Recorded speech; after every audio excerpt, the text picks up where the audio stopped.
Everyone is a leader.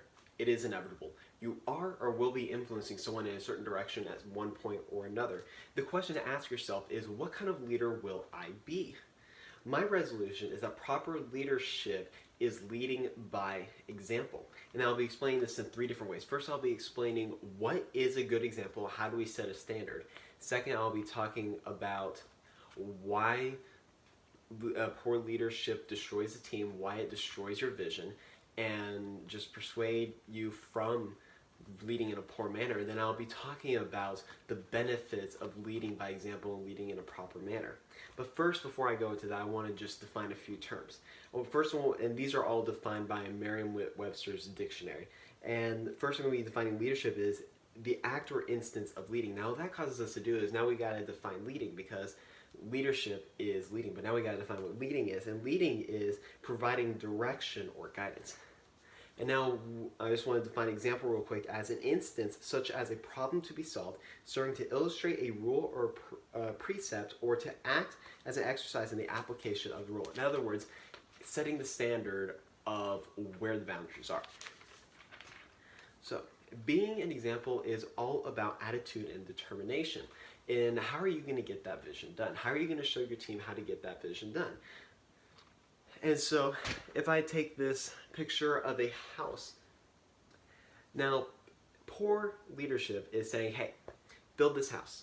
I'm not going to give you any direction. I'm not going to walk you through what's going on. I'm not going to really explain to you how to get it done. I'm just going to ask you to get it done because, you know, I'm in charge and I don't really want to do it myself. I want you to do it, and here's my vision. But that is poor leadership, because you're going to be asking yourself several questions, like, what is the size of this house? Why can I only see 2 sides? What do you want on all the sides? Does this have a foundation? Does it have a basement? How are the rooms divided up? How am I supposed to get this done? What is the time frame for which I'm supposed to get this done? But a good leader, they'll walk through the steps with their team. They'll be telling them the dimensions of the house. They'll give them more than just this picture. They'll give them a whole blueprint, a whole set of directions on how to get their job done in the most effective manner possible.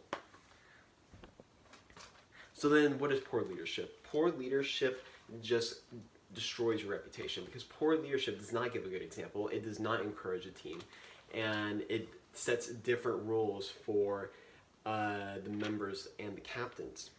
Michael Hopkins states that poor leadership is cited as the main reason why employees leave their jobs. He later on states that people don't leave jobs, people leave managers. People want to work where they feel accepted, where they feel welcome, where they feel like they are doing well and pleasing those around them. And poor leadership does not display any of that at all.